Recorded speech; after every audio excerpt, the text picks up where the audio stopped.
السلام علیکم ورحمۃ اللہ وبرکاتہ۔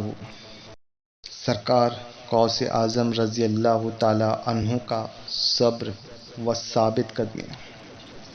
سرکار غوث اعظم رضی اللہ تعالی عنہ کو جس قدر مصیبتیں، دقتیں اور دشواریاں جھیلنی پڑی تھی، پھر انہیں جس صبر کے ساتھ آپ نے برداشت کیا، وہ آپ کا اپنا مخصوص حصہ تھا۔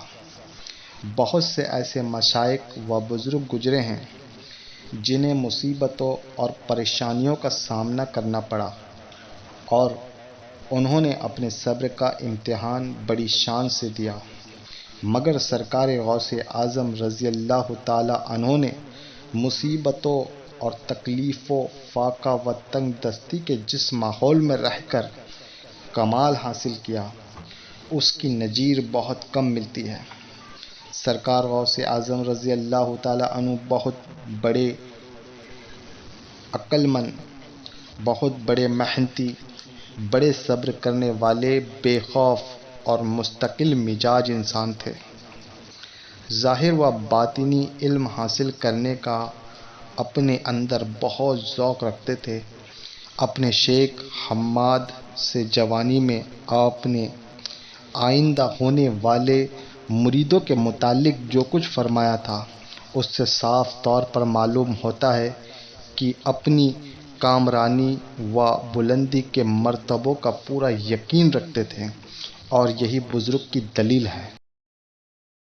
اللہ تعالیٰ اپنے ان بندوں کی مدد فرماتا ہے جو خود اپنی مدد کرتے ہیں۔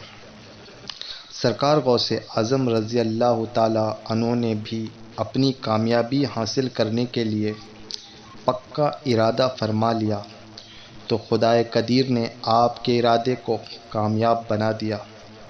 سرکار غوث اعظم رضی اللہ تعالی عنہ نے اپنے شروع کے دور میں بڑی ہمت سے کام لیا تو آپ جو کچھ بھی ہونا چاہتے تھے اس سے بھی زیادہ ہو گئے۔ حضرت شیخ حماد رحمۃ اللہ علیہ نے آپ کے اندر سے پختگی پیدا کرنے کی غرض سے آپ کو خوب تکلیفیں دیں، سختیاں بھی کی۔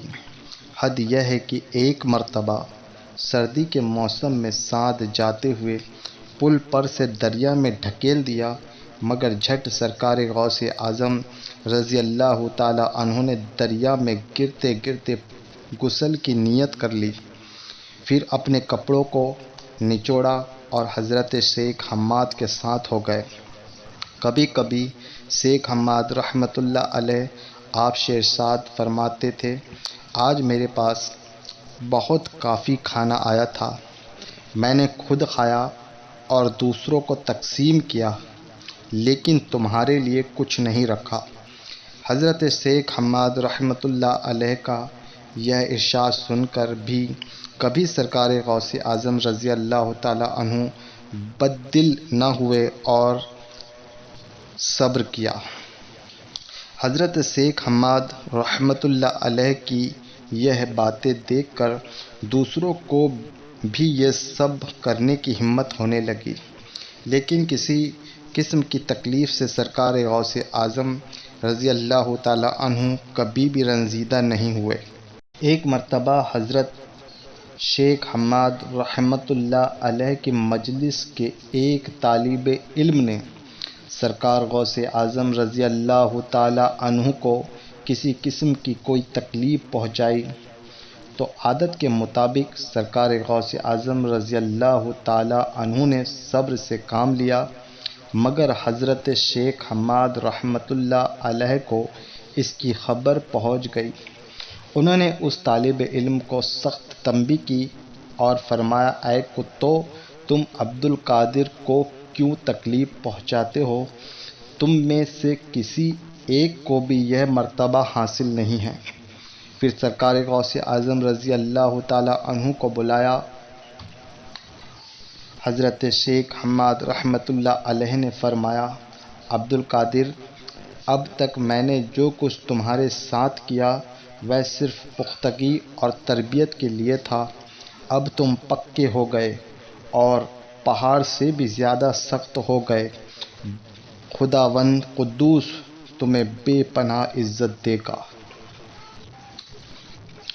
25 سال تک ایک حالات سے مجاہدے کرتے رہنا، شب و روز انتہائی اذیتیں، تکلیفیں اور سختیاں برداشت کرنا، پورے 15 سال تک ہر رات 2 رکعتوں میں پورا قرآن عظیم پڑھنا، بے سر و سامانی کے عالم میں رہنا، گھاس اور پتوں پر گزارا کرنا، اپنی زبانی کو مجاہدات، ریاضات اور علم حاصل کرنے میں گزار دینا انسان کے صبر کا بہت بڑا مظاہرہ و امتحان ہے۔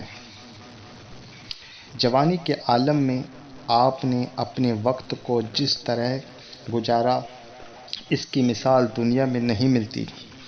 دن بھر کتابوں میں دماغ خرچ کرنا اور راتوں کو عبادت میں مشغول رہنا، کھنڈرات اور ویرانوں میں پڑے رہنا، نہ بستر، نہ تکیہ، نہ بدن پر پورا کپڑا، نہ سونے کی جگہ، نہ کھانے کا ٹھکانہ، نہ مہینے بھر میں ایک دن بھی پیٹ بھر کر کھانا۔ اپنے فضل سے سرکار غوث اعظم رضی اللہ تعالی عنہ کے قلب مبارک کو طاقت عطا فرماتا اور دماغ کا بوجھ ہلکا ہو جاتا تھا اور پریشانیاں دور ہو جاتی تھیں، اور پھر آپ تازہ ہو کر علمی مشغلے میں مشغول ہو جاتے تھے۔